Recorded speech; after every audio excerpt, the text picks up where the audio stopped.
पूरे देश में हम काला दिवस भी मनाएंगे और काला झंडा भी फहराएंगे। कोई भी मंत्री, विधायक या प्रधानमंत्री अगर सड़कों पर दिख गया तो उसको गाड़ी खड़ी करके उसके सामने काला झंडा गाड़ेंगे। ये किसानों का ऐलान है।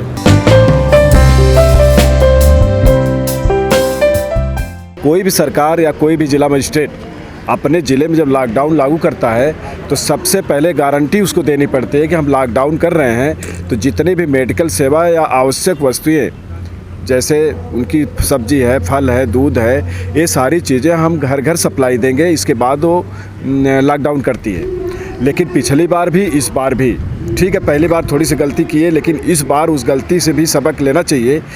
इस बार भी जालिम सरकार जब हम यहाँ पर लॉकडाउन की है, गाँव का सप्लाई ना दे करके, जब कोई बीमार हो रहा है, मर रहा है, तड़प रहा है, दवा लेने जा रहा है, सब्जी लेने जा रहा है, कोई आवश्यक वस्तु लेने जा रहा है, कपड़ा लेने जा रहा है, अगर थोड़ा सा उसको बाज़ार में लेट हो जा रहा है तो पुलिस ही नहीं, यहाँ के बताइए एक जिला मजिस्ट्रेट छत्तीसगढ़ से जो आप खबर आई अभी, छत्तीसगढ़ के जिलाधिकारी रणवीर शर्मा एक 15 साल के लड़के को बीच चौराहे पर रोकते हैं गाड़ी।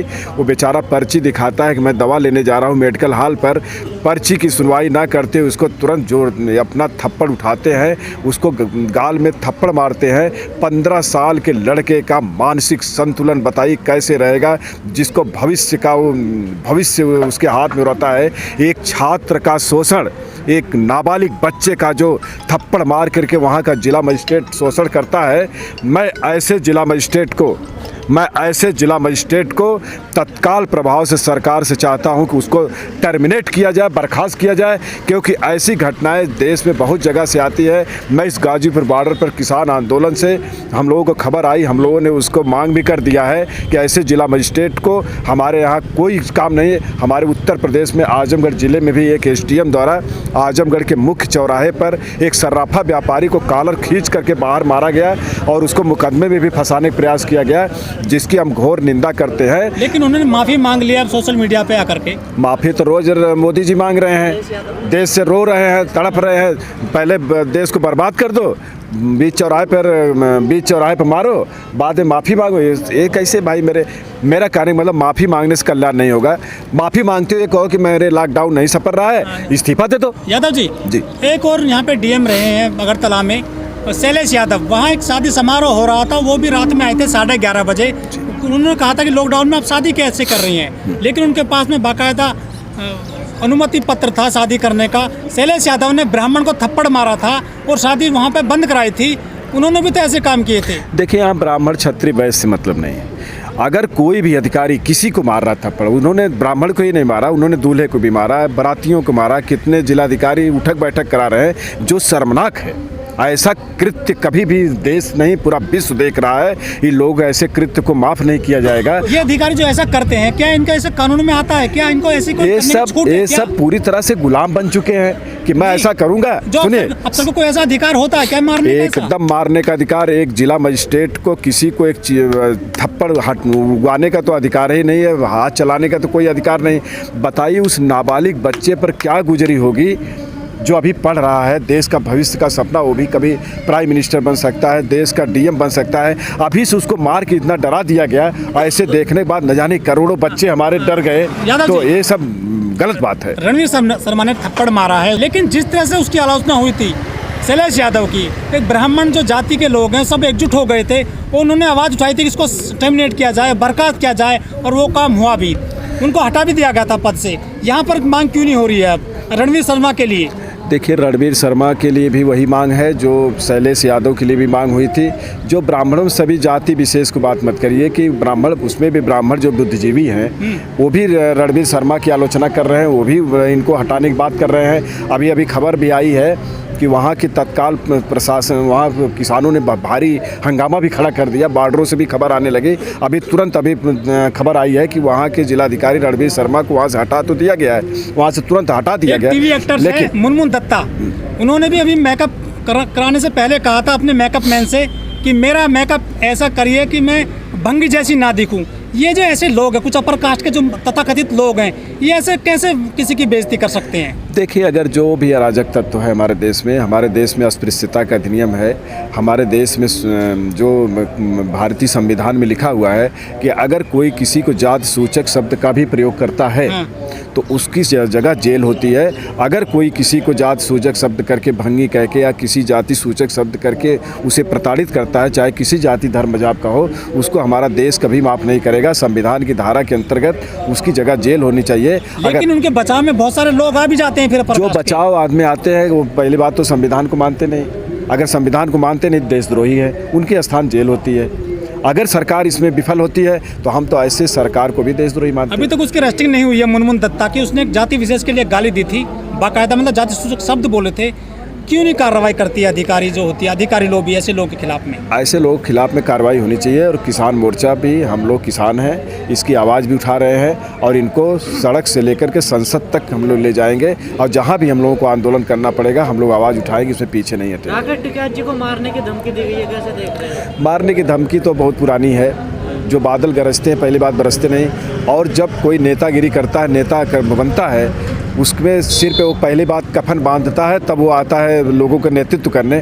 तो राकेश टिकैत को अगर जान से मारने की धमकी मिल रही, राजनीति यादव को मिल रही या किसी को मिल रही है, तो हम तो सिर पे कफन बांध ही ले, मौत से कौन डरता है? अश्लील वीडियो भेज रहे, रंगदारी भी मांग रहे हैं। देखिए, जो अश्लील वीडियो, हमारे देश में बहुत सारे अराजक तत्व हैं, हमारे धरने को बदनाम करने की कोशिश कर रहे हैं, भड़काने की कोशिश कर रहे हैं। लेकिन वो समझ लें कि हम अहिंसात्मक रूप से बैठ चुके हैं। अब उनकी कोई भी चाल नहीं चल पा रही है, तो हम उसकी ये भी चाल को विफल करेंगे। वो सब भड़काना, पहले भी हमला हुआ, फिर इस प्रकार के वीडियो आ रही हैं, धमकी दी जा रही है। जाको राखे साइयाँ मार सके ना कोई।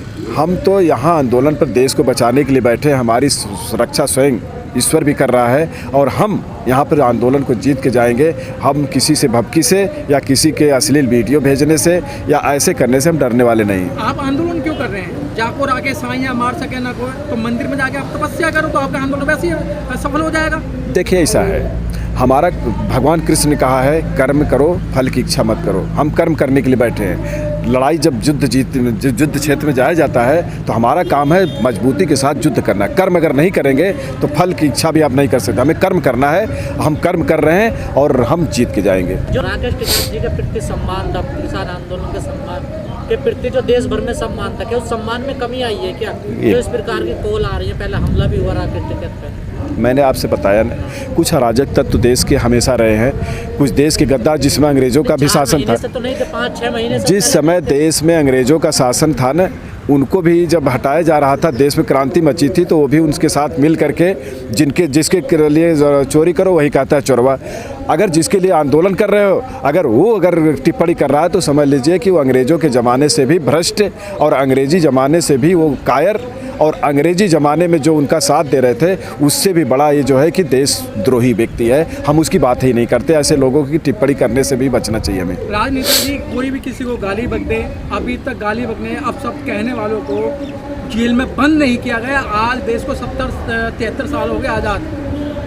कोर्ट में जाते हैं, माफ़ी मांगने छोड़ दिए जाते हैं, लेकिन जिस व्यक्ति का, जिस जाति का अपमान होता है, वो किस तरीके से देखा जाता है? देखिए, अगर जिसका भी अपमान होता है, जाति विशेष पर अपमान हो, छोटे बड़े पर अपमान हो, अगर कोई सामान लेने जा रहा है, पहले तो बात है सरकार अगर लॉकडाउन लगा रही है तो पहले तो लोगों को ले जा कर के मेडिकल सेवा, उनकी आवश्यक वस्तुओं को दे, तब तो माने। अभी देखिए, हमारे हरियाणा के कई साथी ये जब सुविधा नहीं दे पा रहे थे, लाठी लेके खड़ा हो गए, पुलिस को भागना पड़ा। हमारे उत्तर प्रदेश में अभी काल बुलाई गई थी, 26 तारीख को हमारा आंदोलन है। हमारे उत्तर प्रदेश के देखिए बिजनौर, हापुड़ और इधर आजमगढ़, बलिया, सुल्तानपुर के बहुत साथी वहाँ से लॉकडाउन को धत्ता बताते हुए यहाँ आए। कल जुलूस भी यहाँ निकला था सारे लोगों ने। तो ये अब इनका ये चक्कर ख़त्म हो गया है। अब सभी लोग जान चुके हैं इनकी बनर घुरकी अब चलने वाली नहीं है। जब व्यक्ति अपना अधिकार, सुन लीजिए, जिस दिन व्यक्ति अपना अधिकार जान लेगा ना, उस दिन ये जो धर्म जाति के नाम पर बोलने वाले, राजनीति करने वाले की दुकान बंद हो जाएगी। अब इनको तो ये चिंता सता रही है कि सभी लोग अब जागरूक हो रहे हैं, अपने अधिकार के विषय में जान रहे हैं, लड़ाकू बन रहे हैं, लड़ रहे हैं। अब सुप्रीम कोर्ट से लेकर हाई कोर्ट से टिप्पणियाँ आने लगी हैं। पूरा देश जाग चुका है, परेशान इसलिए वो सब हो चुके हैं। अब पूरी सत्ता की नींव एकदम हिल चुकी है। 26 तारीख को जो हम काला दिवस मनाने जा रहे हैं, सरकार को हम चेतावनी देने जा रहे हैं। हम 6 महीने से यहाँ बैठे हुए हैं। ये जालिम सरकार वहाँ बैठी हुई है, पूंजीपतियों के दबाव में आई हुई है। ये ये सरकार जो है बताइए, हम -4 डिग्री से बैठे हुए हैं, हमारे आंधियाँ मारती है, टेंट उड़ जाते हैं, हम सुबह से लेकर शाम तक यहाँ बताइए इस NH-24 हाईवे पर हम लोग बैठे हुए हैं, एक भी पेड़ नहीं है, न यहाँ छाया है, 45 डिग्री सेल्सियस तापमान पर जल रहे हैं और ये सरकार बैठ करके बंसी बजा रही है। जब जापान जल रहा था, नीरो भी बंसी बजा रहा था, उसका हश्र क्या हुआ पता है आपको? हिटलर का क्या हश्र हुआ पता है आपको?